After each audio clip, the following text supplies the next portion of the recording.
Hello, everyone. My name is Radrey. I'm welcome to Sonic Host Coast to Coast. I'm here with Malzilla. Malzilla, Hello. I have a question for you. Where were Fire you? away. Where were you when they handed out the brains? I overslept that day. I was couldn't get out of bed. I Yeah, had lower back issues. Had to I go to the see. chiropractor. Okay, well, I could tell you where were your brains, Malzilla? Why aren't you thinking? You should have went to that chiropractor earlier. The warning signs were all there. I'm more For of a reactor instead of a proactor. Yeah, foreshadowing our episode here. So today we're just gonna do two episodes. We're going to do Sonic's Nightmare and Warp Sonic, because the end of the season is coming up here with SatAM, from back in '93, and we want to do a little wrap up as well. So we'll probably finish up with Subsonic and what's the other one? Sonic Pass Cool, and then a Series 1 wrap up before we dive into Series 2. Anyway, without further ado, let's dive into Sonic's Nightmare. Now, this is, of course, directed by Dick Sebast. Again, I think he directs all these episodes, if I remember correctly. But this one is written by someone who's a bit more famous than all the other writers, I think. This one is written by Frank Santopadre, who is the producer slash co-host slash writer of Gilbert Godfrey's Amazing Colossal podcast with Frank Santopadre. So, but of course, Gilbert Godfrey passed away, so now they're just doing reruns of the show. But yeah, he was the co-host. He was also a staff writer of The View, and in one of the and many one episodes of very famous children's cartoon shows. So that is the pedigree for this episode. Um. Anyway, Malzilla, any thoughts on this before we move on? Like just the writer or just the episode in general. I guess just the writer himself or the Um, I, the creative I team. wasn't. I did kind of look it up. Obviously, again, this guy's had some comedic writing success, which is this isn't very a comedic episode, so it's kind of. No, it's not. And that's kind of all I'll say. I want to save my thoughts for the end because I have some interesting analysis of this Okay, all of this right. nightmare of Sonic. Yeah, he wrote I'm looking at the IMDb now. He wrote for the Angry Beavers, Eek the Cat. Let's see what else here. The Sylvester A and lot of Tweety 90s. mysteries. Yeah, Toonsylvania, Archie's Weird Mysteries, the new Woody Woodpecker show, and a couple of others. He also did a Comedy Central roasts. But yeah, so very much a comedy writer. But as you said, it's very much not a comedy episode. So without further ado, let's dive in. So our story begins on the outskirts of Robotropolis, where a running Sonic hears Sally's voice crying out, "Where were you when the brains were handed out?" Before I go further on this, do you know who Ed Wood is, Malzilla? I do. You do? Okay. I mean, this line, it sounds like something that like Ed Wood would write, or like imagine like Ed Wood trying to write Shakespeare. For our listeners out there who probably have no idea who an Ed Wood is, Ed Wood was a long time like, or what is it? He was a filmmaker back in like the 1950s, I want to say. He was best known for making these really terrible, low budget movies. He was like a YouTuber before a YouTuber was a thing. Like he would just use random footage and try to put together stories. Yeah, he was known as Hollywood's worst director, but he was mostly known for like making bad dialogue, bad sets, and everything about it was just low quality. And I mean, this line in particular, it sounds like something Ed Wood would say. But anyway, well, Also, a movie starring Johnny Depp playing said person. So yeah, great movie. You should see it. I think it came out in 93. Can't remember when it came 94. out. 94. Okay, great movie. Uh, it gets my recommendation. Thumbs up from If you me. if you like early Johnny Depp and Tim Burton, it's a classic. Yeah, you wouldn't know that when it was directed by Tim Burton, though, based upon the way it looks. But yeah, it's very much a early Johnny Depp, Tim Burton thing. even though it doesn't have any sort of like Tim Burtonisms as like the modern day Tim Burton movies, right? Well, this would be like post his Batman and Batman Forever. So But yes. yeah, But this line reminds me of something they would say in Ed Wood movie. I mean, or somebody who's trying to sound smart, but I don't know. Let's talk about this. What are your thoughts on this line? I mean, like, obviously it's supposed to be meant as sarcastic. Do you think this is like a cheesy line? Do you like this line? Did you laugh? here's the thing: is I almost have a Mandela effect with this line because the line is, "Where were you when like the brains were handed out?" or Yes. something like. I could have swore I thought it was like, it was worded differently. Oh, so you remember it pretty well. Yeah, I remember the line. It's just I remember it being said differently. And so when you said when we talk how awkward it sounds, it's like, yeah, I don't remember it being that awkward. So. Well, it's meant to be as sarcastic, but Oh yeah, it's a yeah. very it's a very I don't know what I There's a first heard it. flow issue to it that kind of just throws me You think it's off. a flow issue? Okay. I mean, Like, when I heard it, I thought it was hilarious. But anyway, I mean, can you say the line one more time for me? I gotta make sure where I'm. were you when the brains were handed out?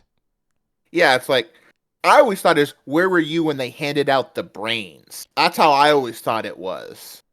Yeah. I mean, it's the same thing. It's just kind of, I think it's supposed to be reversed. like a premonition or something because this is like obviously Yeah. this is a dream. That's what I'm gonna get to in a minute.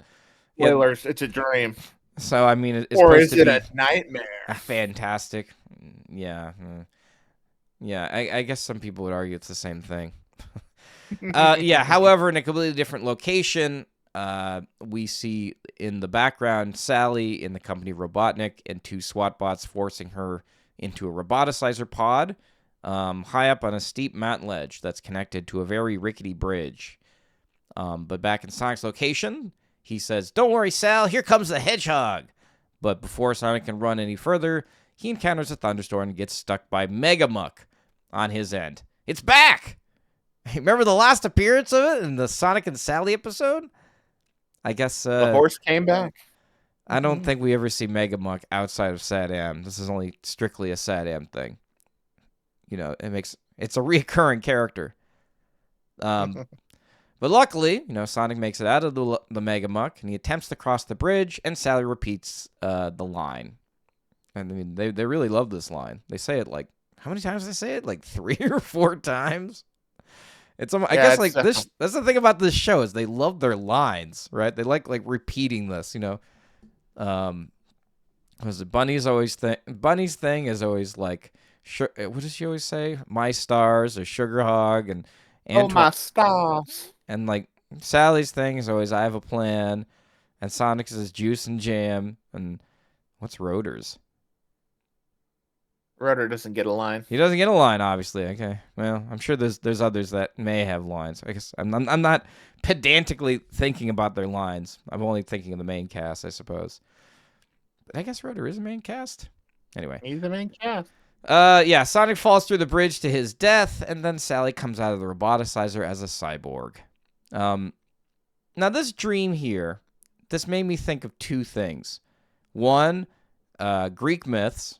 Because like there's a lot of Greek myths back then where like certain characters have like dreams, and then something comes to them in a dream, and then that's the entire story. And then the second thing was Total Recall, where you don't really know what's reality and what's fake. But I imagine I'm probably gonna lead more towards the Greek myth thing. I imagine this is probably Frank Santopadre's his attempt at trying to write a Greek myth for a kid's cartoon. But anyway, Sonic awakens in bed saying, "I gotta stop eating my own cooking." I gotta say, too much sodium, Sonic. Those chili dogs, they're gonna make you big. Well, here's the thing about that is, uh, when you think about how much Sonic must like. This is going to be an interesting aside. If you remember Sonic 1, Okay. when they finally make it to New York and Tom and Sonic meet up with Maddie and Rachel's house. New York. Where they, Isn't it I mean, Seattle? San Is Francisco, it San Francisco? Okay. Yeah, yeah. So like they tie up Rachel, and again, Maddie's a vet, so she's like checking out the unconscious Sonic, and she makes the comment that he's like his pulse is like 300, and she's freaked out. It's like, is that normal? And Tom makes the comment like, I think that's normal for him, it's one of those Yeah. things where you look at like various speedsters and pop culture, the Flash, Quicksilver, a lot of time, or like if you remember A Train and the Boys.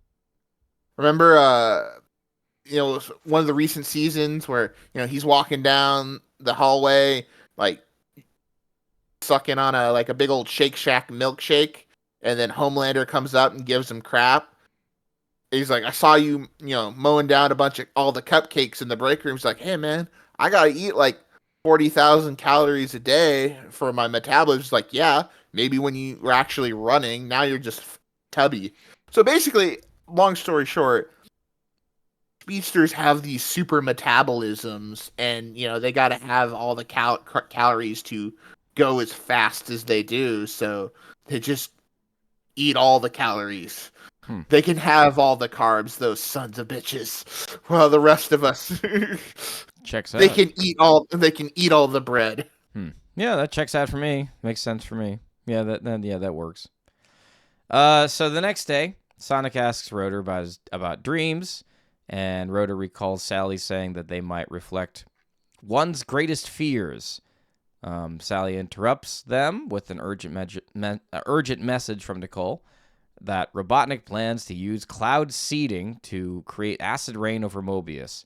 While Sonic dismisses the threat due to existing acid rain, Sally insists that they should warn everybody. And all I got to say is this is the pollution of the week. And repeat after me, Malzilla. Captain Planet. He's a hero. Which actually funny, as probably some of our listeners know, Kath, Sally's VA, voiced Linka, the Russian blonde hero in Captain Planet. Though they actually, if you actually watch the intro, she says Linka from the Soviet Union, which, if you listen to that now, kids would be like, the Soviet what now? Yeah, right. The anti-Ukraine place, that one. Yeah, so then to quote Sally, I have a plan. Then we cut to Rotor's workshop. He outfits Sally, Antoine, and Bunny with SWAT bot disguises. He pulls them out of his closet. Yeah, he just has a whole bunch of them. He's got a whole horde of just robot parts.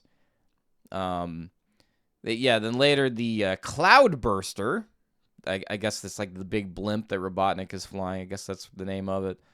He moves through the canyon, escorted by a convoy, or I guess that's a convoy. I don't know. It looks more like a sand crawler from Star Wars on Tatooine.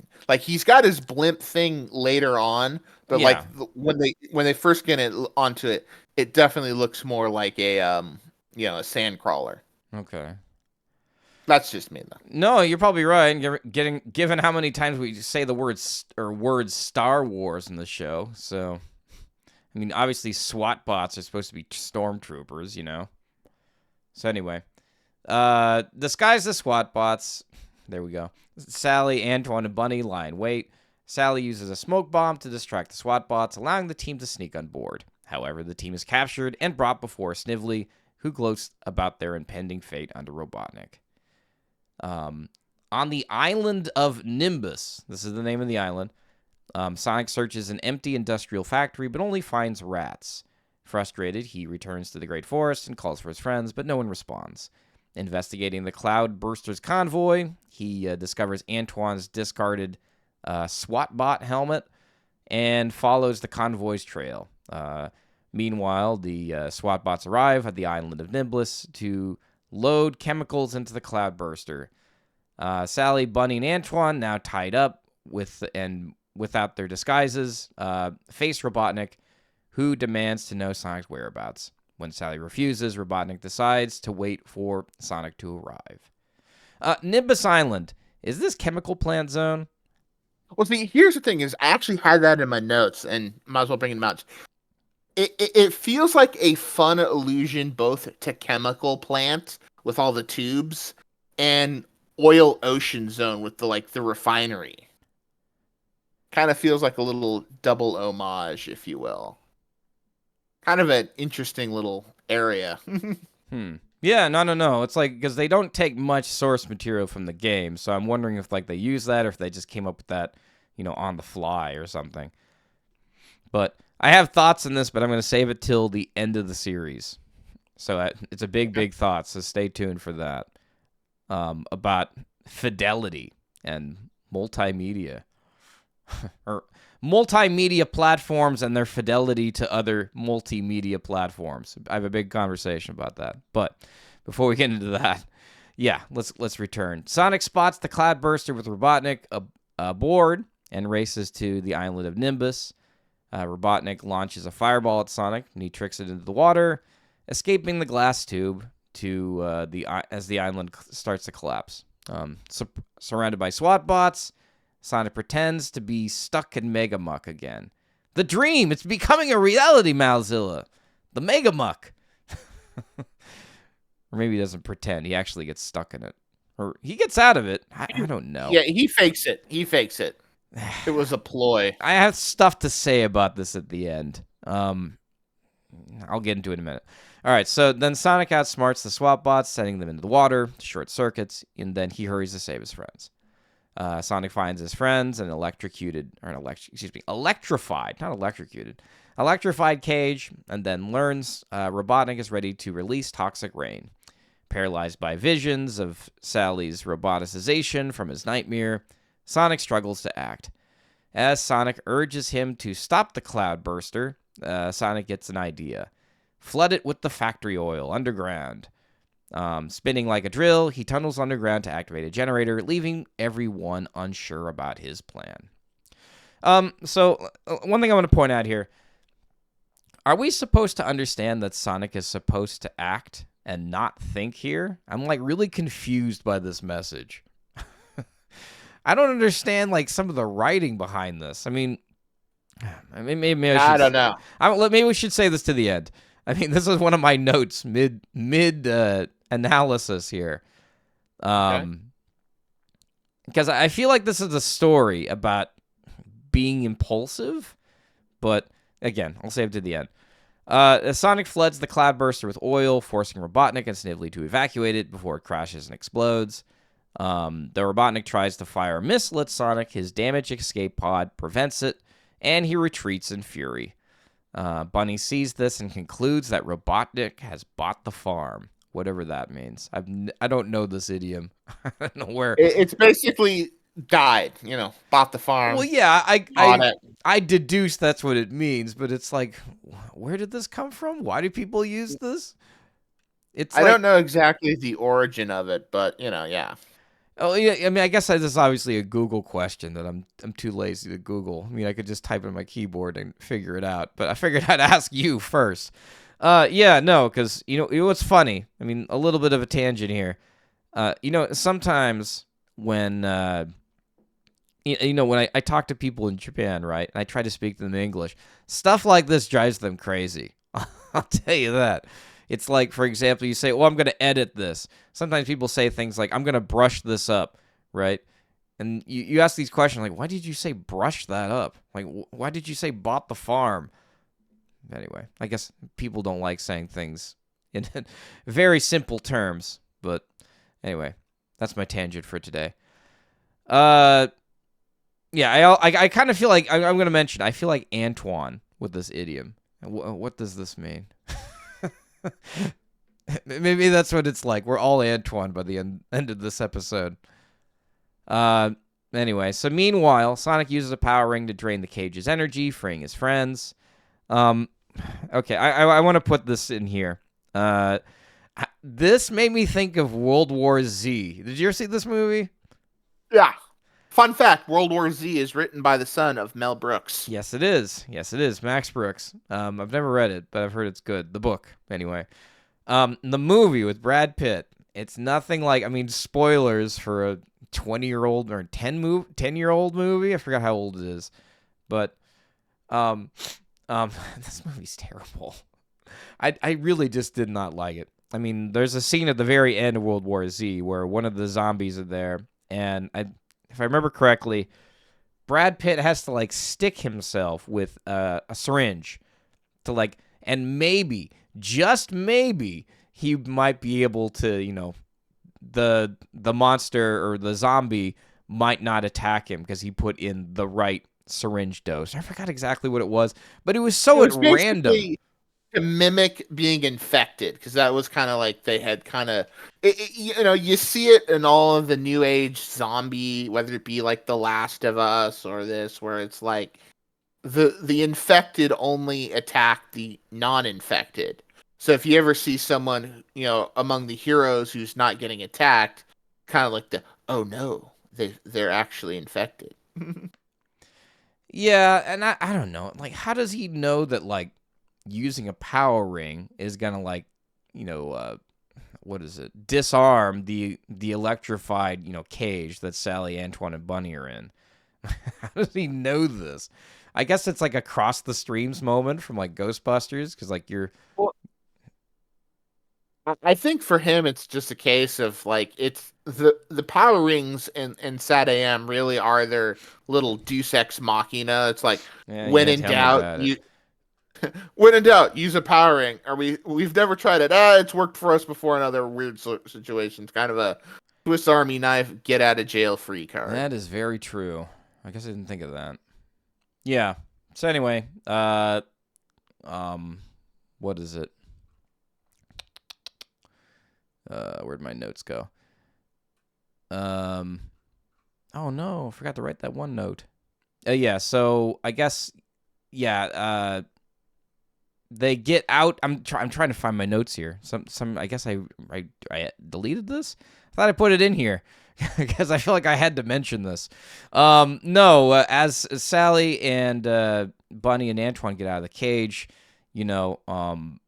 Sally gives Sonic the most like the biggest suck kiss you've ever seen on television.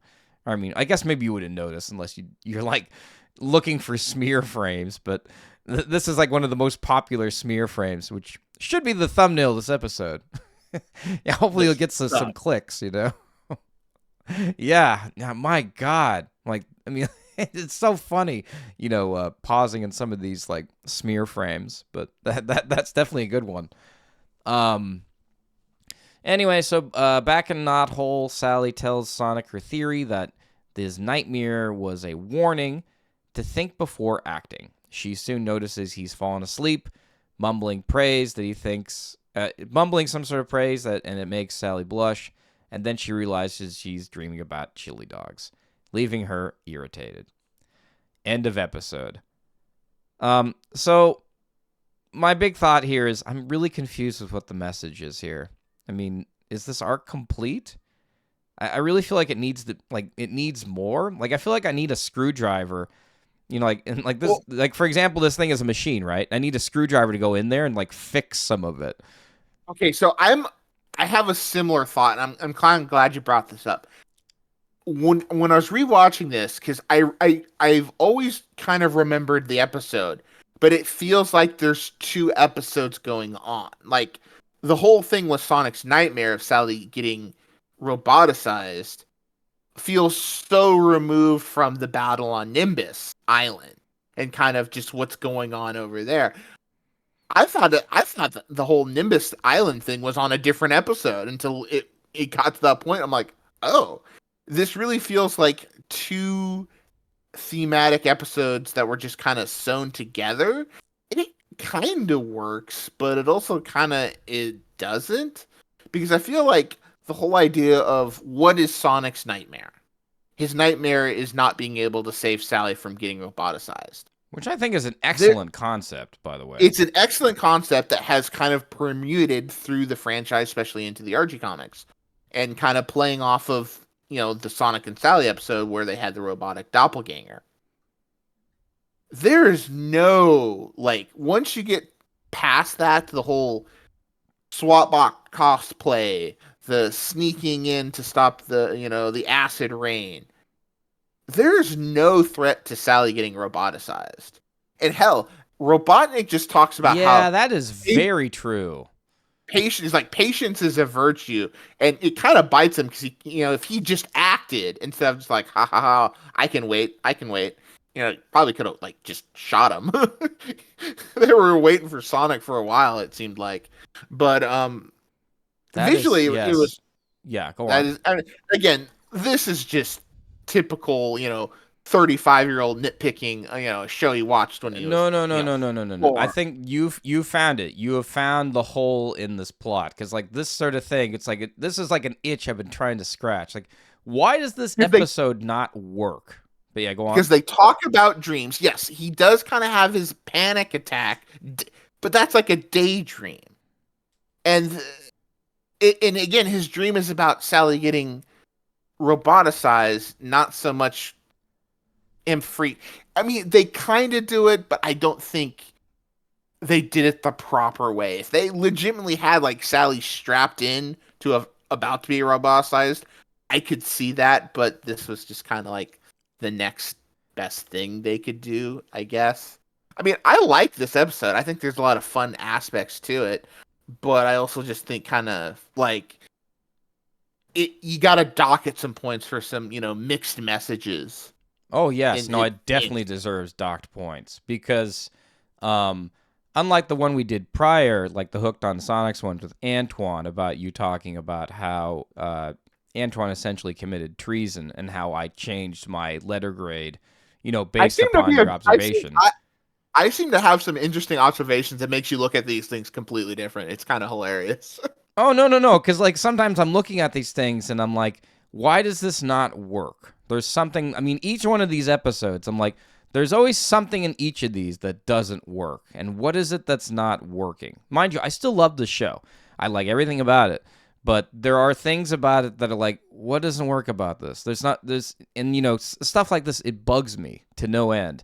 Most people, if like you see bad media, or I mean, myself included, as most people, when you watch a bad movie or you hear a bad song or whatever, if you don't really have much familiarity with like writing or music, or something's off tune or off key, or if you're not really good at drawing, like you don't know how something is supposed to be drawn, based upon like art, it can be very kind of jarring. You're like, oh, that was bad. What made that so bad? Or for example, or if somebody like makes you food and it just tastes bad and you don't know how to describe it. But I think that really kind of hits the nail on the head, and that's really the problem here. Is we should have seen Sally getting roboticized or attempting to get it roboticized, and so Sonic has some kind of an arc, that kind of like he overcomes this nightmare, this kind of like This episode almost feels like it should be the spiritual successor follow-up to Sonic and Sally. This really feels yeah, like this should be a Sonic and Sally episode yes, as yes. opposed to Sonic, Sally, Bunny, and Antoine, yada yada. Yeah, yeah, no, I mean, well, as we we get into season 2 later, episodes start to become a little bit more serialized. I mean, they're not so serialized here; they're more episodic, to where it's like one episode, one story.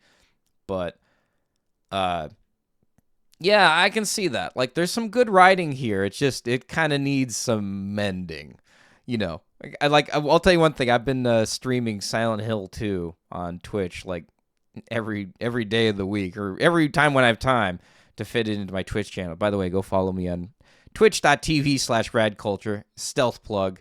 And this game is just like a masterclass in, improving an already great story. So I feel like if there's one thing that could use improvements, it's definitely here. Get that little screwdriver in there and take out some parts and reassemble this. Yeah. So I'm going to give it the letter grade of, I mean, I want to give it higher, but I need to be fair. C+. Okay, I was gonna say you know, I like this episode. I do too, I but like like, I got to be fair. I've liked it a lot better than some of the ones I've to me, this is at least at minimum a B minus. I think this is more solid to a B. Like I said, it's got some flaws, some kind of blatant flaws, but I still enjoyed it. Like, Yeah, there's nothing that, like, thematically, there's some disconnects that kind of prevent it from being something much better. And I'm not saying that just as a Sonic Sally fanboy, but right. it feels like the way it starts, the way it finishes, it's like ordering a hamburger instead of a beef patty, you get like a portobello mushroom or like a chicken patty. It's like, Sure. I was like, I don't dislike this, but it's not exactly what I was expecting when I, bit into it. Yeah, maybe that's what the problem is. And it's like it still tastes like a burger, right? I mean, to reuse your analogy here, but it tastes different, and I couldn't put my finger on it, but yeah, I think having this conversation now really helps me kind of lay to rest what's wrong with this episode. I want to be the nice guy and say, no, all the SatAM episodes are great. They're wonderful. No. I don't know what that voice is, but yeah, C plus. Satisfactory. All right, Malzilla, should we move into Warp Sonic? Yeah, should we warp Sonic? Warp Sonic speed. All right, so we got our next episode. Mr. Radrey. Yeah, this one is also directed by Dick Sebast. I think he did all the episodes again. I think, was it Len Jansen did one? I'd have to look through my notes. But, yeah, this is written by Matt Ulitz. I think that's how you pronounce his name. The writer of a TMT episode. It becomes obvious here in a minute. Show named Centurions, Darkwing Duck, and several others. Let's see what else. Superboy, Captain N, Super Mario Brothers 3, The Karate Kid, the TV show from 1989. He did a Police Academy episode. Oh, wow. Excuse me. Again, I'm a little under the weather. So, yeah, IMDb. Oh, I forgot to get the IMDb results. IMDb gives Sonic's Nightmare a 7.0. Wow. Really? It is an interesting concept, but it doesn't stick to the landing. It doesn't get a 7.0 from me. Or maybe it does. I guess a C plus is a 7.0 or 7.9 or so, right? Anyway. Yeah, if it was a 7.0, that'd be like a C minus, almost a D plus. Yeah. Anyway, Warp Sonic is a 6.0, which I think is kind of unfair. Or maybe it isn't. I don't know. Let's get into it and see if they're right. So the episode begins with Sonic, Sally, and Antoine infiltrating Robotropolis' air traffic control center. Mind you, we do not see Robotnik at all in this entire episode. So I have something to say about that too. Yeah. No. So maybe he is dead, but yet I guess they just figured out that they figured out he wasn't dead off screen somehow. Yeah, we'll talk about that in a minute. Let me go through this note here. A traffic controller. He has to. Our team has to go through this traffic control center, but they must avoid a laser alarm grid. With Nicole's help, Sally recreates a holographic guide for Sonic to bypass the lasers and disables Robotnik's traffic system. As they escape, the team is cornered by SWAT bots, but is saved by Griff, a resident of Lower Mobius, a hidden underground city of, Robotnik escapees. Wait a minute. Sonic's going underground? Yeah. I've never seen this show, by the way, Sonic Underground. I've watched like 10 minutes of the first episode. I couldn't make it through it. Yeah. We'll get to that. I actually do really want to watch Sonic Underground for science. I mean, mind you, we're doing all this for science. I will say that. No, I'm sorry. Journalism. This is all for journalism. There we go. This is. Was it the nostalgia critics? I remember it, so you don't have to. Yeah. So I want to remember things that no one else remembers, even if it is like grading for us. Yes. So yeah, Griff leads them to through dangerous tunnels underground on a semi-functional hover sled, explaining that the block paths protect them from the abandoned rat bots, which is very. If I remember correctly, there was a rat bot in Teenage Mutant Ninja Turtles, but I guess there's also a big mutant one, according to him. Yeah. Well, they were the Mausers. They were I think one of Baxter Stockman's like early, inventions. They kind of looked Man, I forgot like about biped. that character. Yeah. Baxter Stockman, the Yeah. Fly. No, I remember he- Baxter Stockman, but I forgot, like, yeah, that's right. He did have rats and stuff. I forgot about that. there was surprisingly a lot of rats in that show, other than Splinter. Kind of because there was the Rat King. Yeah. Mm-hmm. Huh. Well, anyway. Yeah, so did you say you wanted to talk about Robotnik not being dead? So again, I've had a couple of weird Mandela effects with these couple episodes where as I was watching this episode, because I'm thinking like, okay, Griff's doing his thing, and and I'm thinking to myself, it's like, okay, part of this, like, he was working for Robotnik, or like Robotnik had forced him, or like blackmailed him, and then Robotnik never showed up. I'm like, oh, where did I think that was coming from? So Yeah, well, he's kind of as the episode progressive, he is kind of painted as one of the bad guys. So I mean, I think that's probably fair. Well, we never see this character again outside of this episode. I don't think yeah, he doesn't show up in Archie. That's it. yeah. I mean, Sally flirts with him a little bit, but that's about it. Obviously, I Sally. have some more thoughts once we get to that. She was warm to him at the beginning, and then maybe after being a traitor, she's like, "Nah, I'm done. You're done. You're done, Griff. You're done." Yeah. So our heroes arrive in Lower Mobius, where they learn that about an underground city's energy crystal, which powers their survival. There's a big. It's like on the top of the. How would you describe the ceiling? It's not a ceiling. The top of the ground, underground. I don't know how It's you the top describe of the that. cap. It's the cavern, top of the cavern. Top of the cavern. Thank you. Yeah. So there, the characters in clothes. That there's this one character whose clothes look kind of similar to Antoine's. I don't know what you call this. Again, I was trying to figure out what it was called, but Military fatigues. military fatigue. All right, there you go. I want to call him Dirk the Warthog. He comes to meet them. They exchange salutes. They do, how do you do kind of thing. And then Sonic is distracted by the smell of chili dogs, and Sally's distracted by Griff. No, I'm kidding. Well, I guess she kind of is. But before he can eat a chili dog, Sonic, that is, an alarm sounds signaling the attack by rat bots in the tunnels. As the residents flee, Griff asks Sonic for help and asks Sally, Antoine, and Sonic and himself to get there. So they go back to the tunnels. But to increase tension, Griff's hover sled breaks down, and Sonic disposes of all but one all but one of the rat bots, and then concludes he needs a power ring to push the hover sled back to safety. Griff is very impressed by this power ring, and then Sonic explains the origin, noting that they receive one only every 12 hours. I guess it's not 24 anymore. It's 12 now.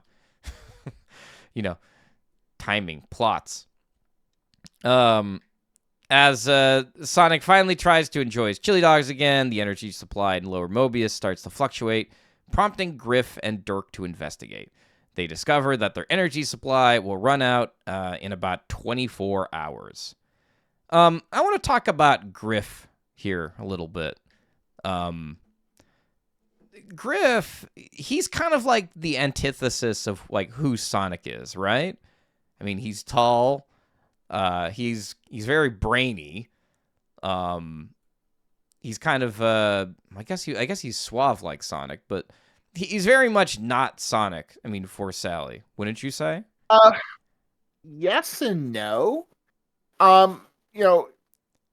It's interesting when you look at this episode, and and you compare Griff to Sally's various other admirers in the franchise, and it's like he's not a bad guy. He's just trying to protect his people, Mm-hmm. and he does kind of take advantage of Sally, but it's I don't think it's ever really been from like a malicious. He was very pragmatic about it. It's like okay, once he hears about the rings, he knows what his objective is, and he says, well, okay, well, the best way, you know, obviously, Sally thinks he's, kind of cute. But as we get later on the episode, we can kind of tell that she's just kind of casually flirting with him. She really isn't really, 'cause she makes a comment to Sonic. She's like, I think you're jealous. Like, she kind of knows that Sonic's jealous, and she's just kind of like, it's part of the Sonic Sally game. It's the like, well, I'm going to make him a little irritated. And we'll kiss and make up later. It's them kind of being playful one another. I mean, yeah, you could see it as being disingenuous, but all Sonic wanted to do was eat his chili dogs. And yeah, he does so at the end, but it's like they definitely like make you stay for it. I think that this is purely intentional. No, Yes. it's like they do it twice. It's like he's sitting there. It's like, oh, the rat box. Like, fine, Yeah, okay, that's my no, it's next chili note. box time. Yeah. And then Antoine's like, Sonic, it's the Sally, and you get this really kind of dumb, like, hey, I got flowers and whatnot. It's like, Antoine, you didn't need to come along for this one. You could have brought Tails. You Yeah, could have brought. right. They You don't could have bring brought Tails for Bonnie. many of these episodes. Tails gets a boost in the second season, and I kind of get why, because he's still very much the kid, and there you can see him kind of trending to more game, but like Bunny is barely in this season. Like all of her scenes is just she's kind of Sally's sidekick, and like knothole, or like, oh, we need someone to punch something. Let's have Bunny on hand. Yeah. Yeah. Yeah. No, you're absolutely right. I mean, we'll go through season 2. We'll decide how many characters get screen time and who doesn't get screen time. We'll talk more about this when we get there. Yeah. Yeah. So meanwhile, as you said, yeah, Sonic is distracted by Antoine, who informs him that Griff is showing romantic interest in Sally. Sonic becomes jealous, and when he sees Griff picking flowers for Sally and complimenting her, Sonic presents Sally with a larger bouquet and recites a poem that he wrote for himself. And Ant's poem is also for himself. What do you think of these poems? What are your thoughts? They were cringe, even for 90s cringe. Like, they were meant to be cringe, but this is just like, bruh. Okay. I thought it was cute, Bruh. but I mean, it is, but I kind of found this part of the episode kind of annoying. okay, yeah, because it's kind of like a push-pull routine, and it's just Or if, it's, I don't know. The whole Sally Sonic thing, I take, well, not the Sally Griff thing, I should say, is that there's really no follow up between those two as we work through this episode. It's basically, do we want to talk about them Griff? Do we want to transition them Griff taking them back to Knothole? yeah. Or- I'll get into that now. I have a little more notes Yeah. here. So yeah, Okay. Antoine presents the largest bouquet. Yeah, and he cites his own poem. Excuse, yeah, he does call it something, a kapoom. Wherever he says it's a pornum. Dedicated Freudian slip number 2. The first one was nuthole, now pornum. All right, dedicated to Sally as a princess, but Sonic interrupts, unable to stand, Antoine's attention to her. They have a little bickering back and forth. The situation escalates, and then Sally intervenes, reminding them, "You're being impolite to Griff, and you need to apologize." Sonic refuses, and then he sees Griff as more of a threat to his connection to Sally. But Sally, however, points out that he's never been his girl. Her words. Griff replies, Sonic, I'm not trying to steal Sally. And then offers to take the group back to the surface. Sonic refuses, and then Sally then locks arms with Griff, saying, you can drive me back, Griff. Yeah, he's not trying to steal Sally. He just wants to lock arms with her and woo her because, he sees those princess needs, better than Sonic and Ant. That's all I can say. More like he just wants the he's got a goal. He's got an objective. Okay, all right. He's not in for the needs. He's in for the objective. Okay. He's not like a Jeffrey. Okay, that's what makes him attractive, huh? Is that what Sally sees in him? He's got a goal. It's more like he's not one of those men who just want only one thing.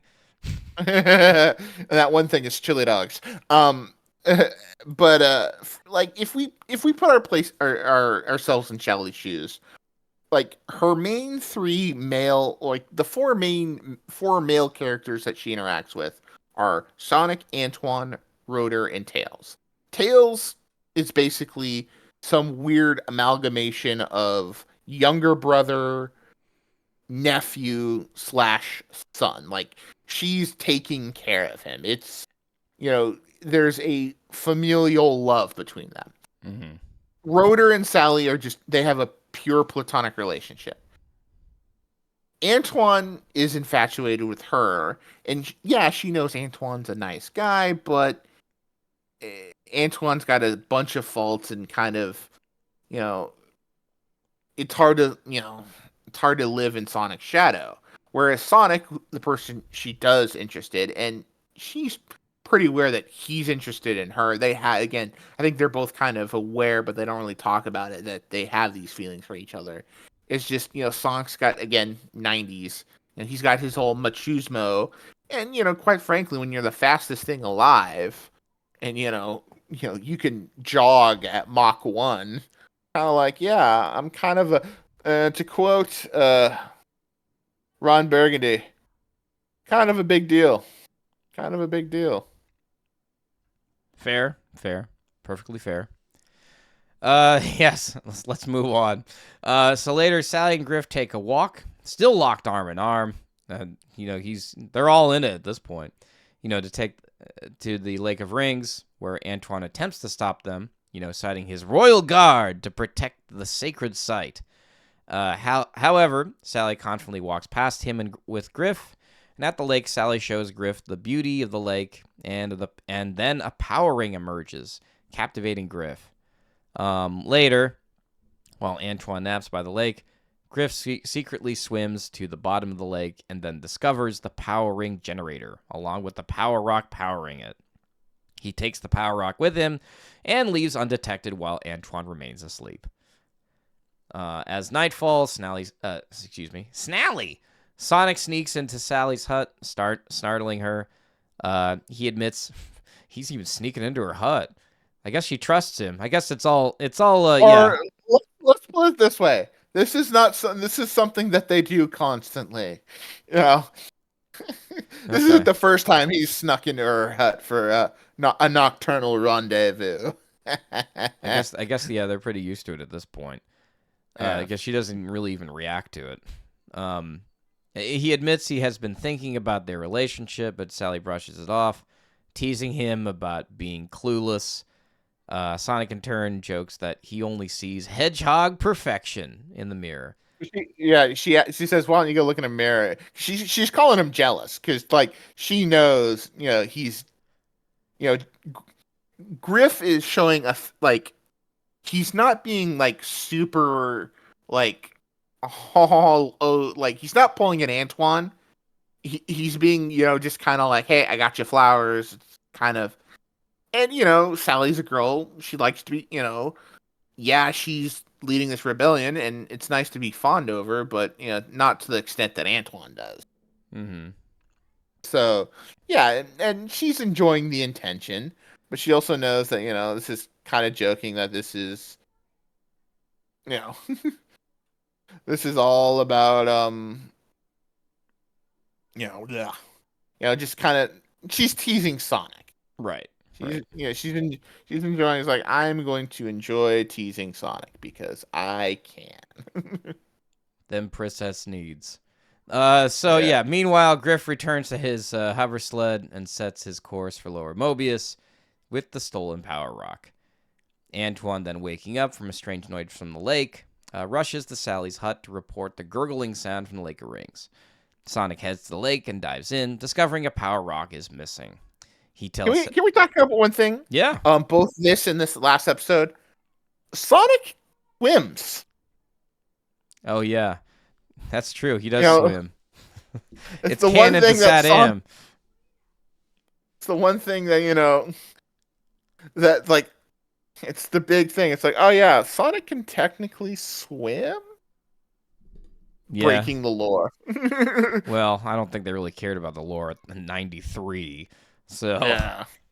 Well, that uh, was kind of what was it? The joke was that oh yeah, hedgehogs can't swim, and then eventually they're like, yeah, they're actually good swimmers. They swim on their quills, and they're like, oh, well, it's too late, is too it late. Sonic can't swim. is this why people get so up in arms about SatAM to tell you why it's not canon because they can't stand seeing him swim? Is that what it is? You It know, must be. It must be. these Gen Zers, it's hard to pinpoint with them. Yeah. Okay. No offense All to right. our If Gen you're a Zers. Gen Zer and you're clearly offended by what SatAM is, be sure to let us know what it is that offends you about it. We want to hear from you. And why aren't you able to Why understand why that does this is Sonic written? Coast host why does Sonic Coast host Coast to Coast hate Gen Zers? Write down in the comments down below. We don't hate you. We don't hate you, mind you. We You're love great. you. Yeah. Go look in the mirror and say, that Radley guy, he loves my show. Or he loves me. He loves everybody. Gen Z are the best. I mean, yeah. How do I transition out of this? This is awkward. All right, so he tells what is it? He tells Sally and Antoine. Oh, where am I? I got into an awkward situation. Oh, okay, yeah. Who am I talking about? Who's he? I just split my notes here. Anyway, I guess Antoine tells Sally and Sonic that they find the crystal shard near Griff's hover sled. They find a crystal shard. Excuse me. I'm getting confused by my own notes, confirming that he took the Power Rock. With the evidence in hand, Sonic sets off to retrieve it. Back in Lower Mobius, Griff places the Power Rock in the generator, but his plans are quickly interrupted by the Ratbots breach in the city and begin attacking. The residents try to fend them off, but they are overwhelmed. Griff and Dirk join the fight, but Griff is knocked down by a Ratbot's electrified tail. But just in time, Sonic arrives to rescue him. Thus getting rid of the Ratbots. Griff wants to thank Sonic, but Sonic does not want his thanks, only the Power Rock. Griff admits that he used it for Lower Mobius's crystal energy, but Sonic tells him that if it does not justify his actions. Griff thus takes Sonic up in the generator and gives Sonic back the Power Rock. Seeing his repentance and bearing in mind that Griff is also fighting Robotnik, Sonic breaks off the fragment of the Power Rock and gives it to Griff, who puts it into the generator, effectively powering the energy crystal. Sonic and Griff then share a handshake, signifying their newfound friendship. So, one thing I want to say before we go into our letter grades and our reviews. Did Sonic just override Sally's leadership? Well, here's the weird thing is that Sally is again, kind of one of those, much like how we talked about, like the theme missing in the middle of, the beginning and the end did not complement the middle of Sonic's Nightmare. Mm-hmm. Sally being absent from the last, basically the climax of the episode feels weird. It Because it feels does. It does. like would Sally, give them a piece of the rock of the Power Stone, the not Chaos Emerald. There's so many magic rocks in Sonic. It's kind of hilarious. But yeah, she would. And and so Sonic doing it is something I think Sally would do. So I don't think there'd be any reprisal, for doing it. It does glow green like a Chaos Emerald though. But it is kind of interesting that Sonic does this. Why do you think it's interesting? Well, there's a level of maturity to it. Because again, Sonic's very portrayed as kind of you know, a jokester, a prankster, an agent of chaos, blah blah blah. But this is him saying like, "Hey, man, we're in it together. We can't do this kind of stuff to each other. We have to work together to stop Robotnik." Mm-hmm. And for him working together, it's like, "Hey, I understand that you got to look after these people and they're in danger. If you had just been like up front, hell, they could have brought Rotor down. He probably could have fixed the whole damn thing. He hooks them up to their water wheel up in Knothole. Yeah, I mean, this is another one where like the episode doesn't have a denouement. Denima. But it's also kind of funny is like when they go down to Lower Mobius, he's like, "Yeah, we have this city of 30 people." And it's like 30 people. That's like barely bigger than Knothole. It's like Yeah, yeah, that's like basically, if you did that on a 3 shift watch, it's basically 10, 10 people on for first shift, 10 people on for second shift, and 10 people on for third shift. So it's like sleep for 8 hours, work for 8 hours, and then just kind of plut around for 8 hours with the other 10 people that you work with. But apparently they got a chili dog vendor down there, which they don't have that hilarious. knothole. Sonic makes his own chili dogs. He's got Uncle Chuck's secret Well, it's giving him recipe. nightmares. He probably should stop making his own chili dog. He needs to lay off some of that seasoning. Yeah, yeah. Yeah, that's very true. I don't know. I mean, I'm starting to wonder like if I take the show at face value, opposed to like being critical about the writers. I mean, doesn't this technically show that like Sally's leadership, she's not very good at being a leader yet? If she like lets Sonic make all the decisions and then what was the other one? Or like, let Antoine get away with treason and you know. Well, here's one of the interesting things is like I forget where in the story of it, but they do. I don't know if it was an earlier episode or if they mentioned it in season 2. Is that they do talk about that? Um, they do identify Sonic as the leader of the Not Hill Freedom Fighters. Like, really, in for the most part, Sally and Sonic are really they're co-leaders. Sally's kind of in charge based on obviously she's the princess, but Sonic's the one. They do it they co-manage it well, even though Sally's kind of more of the she's obviously the head because she's the princess, but Sonic. He's also got a lot of leadership. He's the hero. They all rally to him. Right, right. Yeah, I mean, to me, it seems like Sally should be the ones calling the shots if she's the one who's the princess or the leader. But I guess, like you said, yeah, it's like a very co-dependent relationship where I guess she trusts him enough. But I guess that's kind of seen more into like they go further in this in the Archie series where they talk about this, especially since she locks him up, stuff like that, where they question his leadership and stuff. But Well, they do go into that a bit more for sure, and because again, it's a different medium. yeah, It's like okay, this is a 25-minute, 22-minute, really, an animated series for in a 2-season show, whereas like by the time they start getting into like the main things of of Archie, it's like, oh, we're 35, 40 issues into a series. So it's like, oh yeah, we can, you know, delve into, how is Knothole actually run, you know, uh, yeah, the minutia, obviously right? Yeah. the minutia of it all because is it 'cause for so much of the early stuff it was just like the main five, Sonic, Sally, Antoine, Bunny, Rotor, Tails. And then they and it was in their little underground base. And then, kind of evolved into like the Knothole we see in the show, where it's like, oh, there's other people and, doing other things. And, Sonic's, you know, he's the guy everyone looks to because he can do the impossible. He Yeah. can do Right. things that they can't. You know, he's special in just about every possible way you could find. It's like the dude, again, the guy jogs at Mach 1. Right. Right. It's like, we don't know how he does it, but he does. And, you know, he's playing the ultimate, decoy for all of them. Like, Yeah. he Yeah. pisses Robotnik off so much.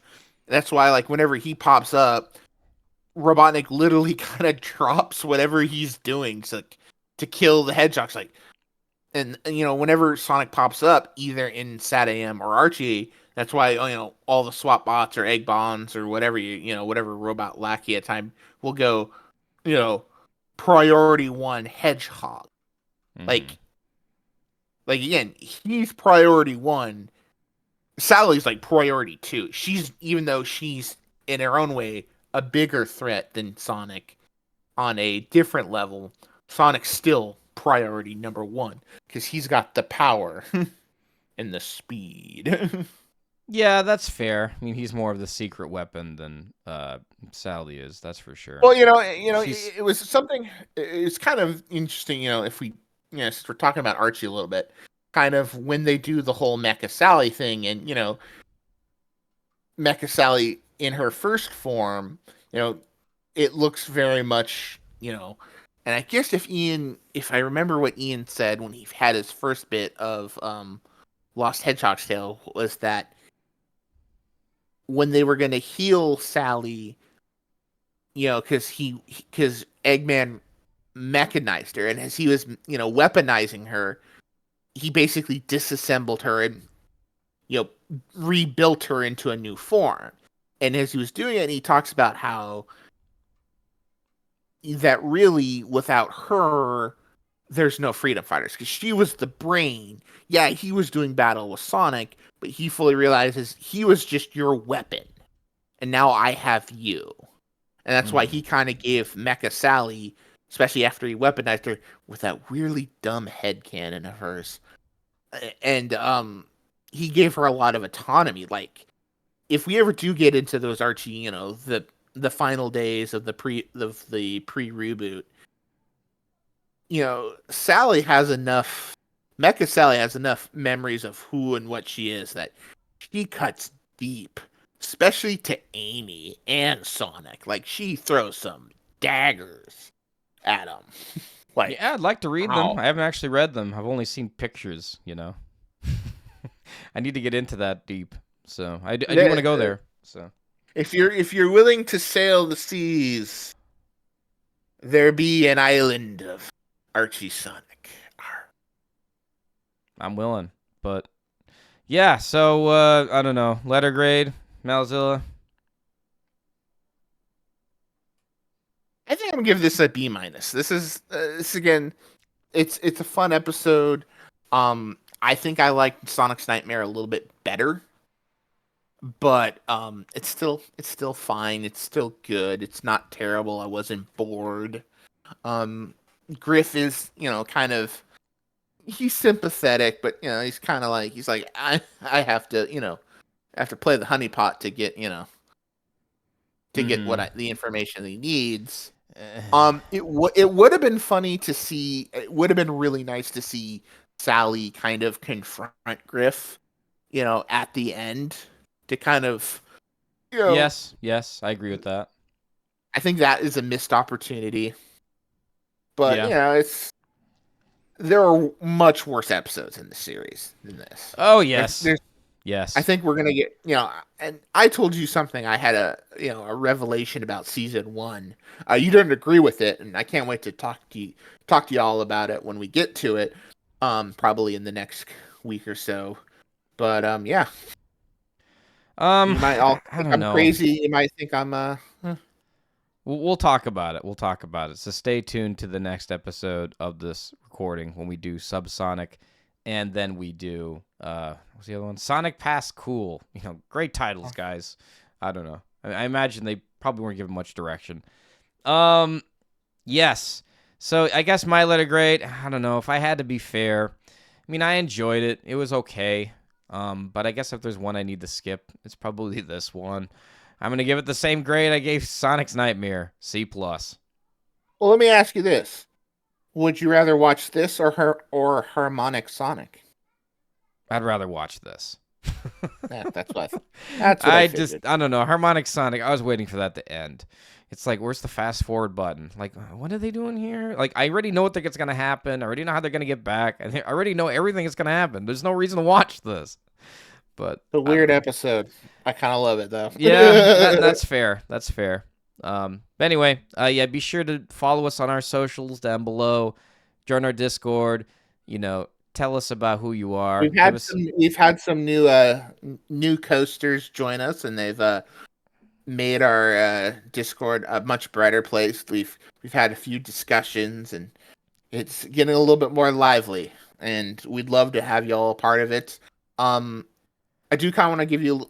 We did talk a little about kind of what we're gonna be working on through the remainder of the year as we kind of find ourselves in the holiday season. So, just kind of give you all a heads up for what to expect.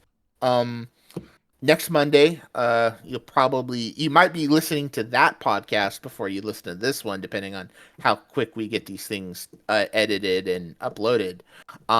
We will be going over the next final trailer for Sonic Movie 3. We'll go over some more information that has come out regarding the movie.